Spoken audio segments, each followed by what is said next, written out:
آیت کو ذرا ذہن میں رکھیں اور سوچیں کہ محمد مصطفیٰ کی تعریف، عظمت، مقام اور درجہ اس آیت میں جو رب کائنات نے بیان کیا ہے، کیا ہم میں سے کوئی بیان کر سکتا تھا؟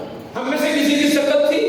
ہم میں سے کسی کی حیثیت تھی کہ ہم بیان کر سکیں کہ جب رب ذوالجلال قرآن کے اندر یہ کہے کہ بے شک میں رب خود، بے شک ان میں بے شک ان اللہ، بے شک اللہ و ملائکتہ، جو اس کے نمائندے ہیں، جو اس کے فرستادہ ہیں اور جو اس کے کارندے ہیں، جو تمام تر مخلوقات کے رب کائنات نے محیط کر رکھے ہیں، ان کی نگرانی کے لیے محیط کر رکھے ہیں، نگرانی پر مقرر کر رکھے ہیں۔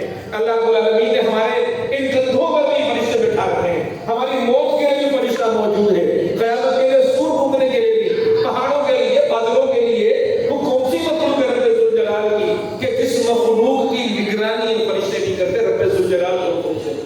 لیکن ایک بات ہمیں سمجھ میں آتی ہے، اس اسکول کے نگران ہمارے پاس طاہر صاحب ہیں، اس ضلع کے نگران ہمارے پاس عزیز جہوٹ ہیں، اس ڈویژن کے نگران ہمارے پاس عبداللطیف مغل ہے۔ ان کی مرضی کے بغیر یہ جو نظام ہے نیچے چلے گا؟ یہ جو کریں گے نیچے والے وہی کریں گے۔ طاہر صاحب کا جو معمول ہوگا، جو روٹین اس اسکول کو دیں گے، جو معاملات دیں گے، وہ سارے ہوں گے۔ تو ہم سب کے سامنے یہ جو قرآن پاک کی آیت ہے اس بات کو واضح کرتی ہے کہ اگر اللہ رب العالمین خود اور پھر اس کے ملائکہ محمد مصطفیٰ صلی اللہ علیہ وسلم پر درود بھیجتے ہیں، ان اللہ و ملائکتہ یصلون علی النبی، قرآن کے الفاظ ہیں، تو یہ بات سمجھ میں آتی ہے کہ اس کائنات کی کوئی بھی مخلوق ایسی نہیں ہے کہ جو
ہے. آقا فرماتے ہیں کہ تم سو جاؤ, بے فکر ہو جاؤ. اور میرے آقا محمد مصطفیٰ صلی اللہ علیہ وسلم ساری رات جاگ کر اس بلال حبشی کی وہ ڈیوٹی ادا کرتے ہیں, اور وہ چکی پیس کے وہ سارا آٹا وہاں بناتے ہیں. اور اس طرح یہ جو خدمت کرنے کا معاملہ اور جو ذریعہ وہ سبق جو محمد مصطفیٰ صلی اللہ علیہ وسلم نے ہمیں دیا, ایک غلام کی خدمت اگر کسی نے اس کائنات کے اندر کی, اس دور کو دیکھ لے کہ غلاموں کی قدر و قیمت کیا ہوا کرتی تھی, ان کی حیثیت کیا ہوا کرتی تھی. یہ محمد مصطفیٰ صلی اللہ علیہ وسلم کی سیرت ہمیں بتائے گی. اور اسی لیے آپ صلی اللہ علیہ وسلم کی زندگی کے بے شمار واقعات ایسے ہیں. جب مجھے کہا گیا کہ آپ نے بات کرنی ہے تو میں نے کہا تھا کہ آج تو موضوع نہیں ہے, نہ موضوع کی مناسبت ہے, مجھے تو ایک رسمی سی گفتگو کرنی تھی, صرف اس لیے کہ لوگوں کے سامنے یہ جو آج کے اقدامات کے لیے تمہید سی باندھنی ہے, اس تمہید کو باندھ لیا جائے. لیکن میں آپ کے سامنے عرض یہ کرنا چاہتا ہوں کہ اگر یہ دعویٰ ہے کہ محمد مصطفیٰ کی سیرت اور آپ کے حسن اخلاق کو اور آپ کے کردار کو لمحوں میں قید نہیں کیا جا سکتا, تو یقیناً اس موضوع کا حق ادا نہیں ہو سکتا کہ جب تک اس کے لیے بھرپور تیاری کر کے سیرت کے اوراق کو کھنگال کے آپ صلی اللہ علیہ وسلم کے واقعات میں سے ایسے بے شمار واقعات آ جاتے ہیں کہ جو آپ صلی اللہ علیہ وسلم نے حقوق انسانی کے حوالے سے اس دنیا کے اندر ترتیب دیے. یہ پورا ایک جامع موضوع ہے اور یقیناً اس پر بات کرنے کا کبھی موقع ملنا چاہیے تمام کے تمام لوگوں کو. بس آخر میں آپ کے سامنے یہ بات کرتا ہوں کہ دل شاد ہے, دل آباد ہے اور دل خوش ہے, اور تمنا یہی ہے کہ اسی طرح سیرت رسول صلی اللہ علیہ وسلم کی یہ محفلیں منعقد ہونا شروع ہو جائیں. محمود بھائی نے بڑا اچھا اہتمام کر دیا کہ سیرت کے موضوع پر جب میلاد ہوتی ہے, اس میلاد میں بھی قرآن کے حوالے سے اب مفتی صاحبان کو بلا کر پانچ سے اسے گفتگویں رکھی گئی ہیں.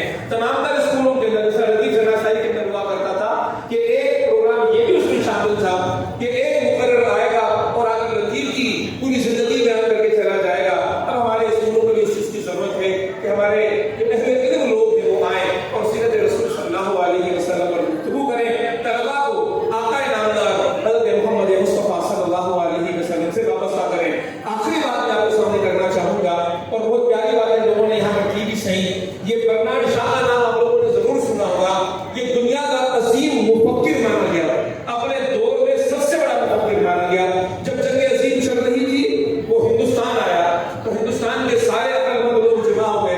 ان سب لوگوں نے مل کر کہا کہ اتنی بڑی جنگ دنیا اس کی لپیٹ جا چکی ہے, آپ کیا ہمیں رہنمائی کر سکتے ہیں؟ کوئی شخص ایسا ہے کہ جو اس جنگ کو ختم کر سکے؟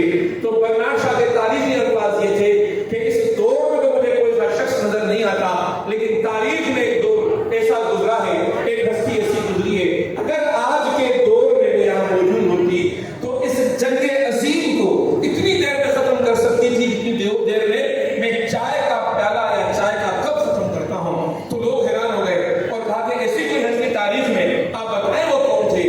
تو اس برنارڈ شاہ جو عیسائی تھا وہ یہ کہتا ہے کہ وہ شخصیت تھے محمد مصطفیٰ صلی اللہ علیہ وسلم. لوگ حیران ہو گئے. تو لوگوں نے کہا کہ اگر محمد مصطفیٰ صلی اللہ علیہ وسلم کی عصمت کو آپ اس طرح مانتے ہیں تو ہم ان کے پر ایمان کیوں نہیں لے کر آ جاتے؟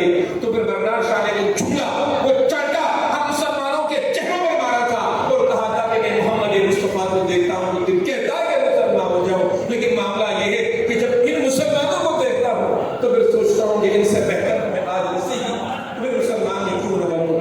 پھر اس کے بعد اس نے کہا کہ اگر مجھ سے نصیحت لینا چاہتے ہو تو میں دنیا کے تمام انسانوں کو نصیحت دینا چاہتا ہوں. وہ جو محمد مصطفیٰ کو نہیں مانتے ان کے لیے نصیحت یہ ہے کہ اگر تم نبی کے طور پہ نہیں مانتے, ڈکٹیٹر مان کر ہی ان کے نظام کو اپنے پر نافذ کر لو, تم کامیاب ہو جاؤ گے.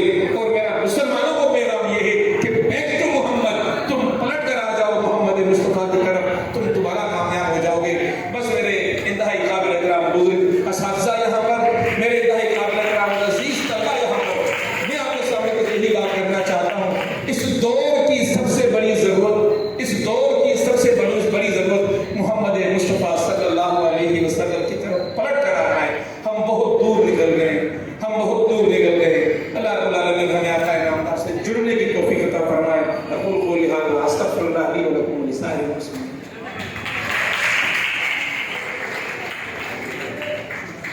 جزاک اللہ, ماشاء اللہ. اور واقعی سچی باتوں کا یہ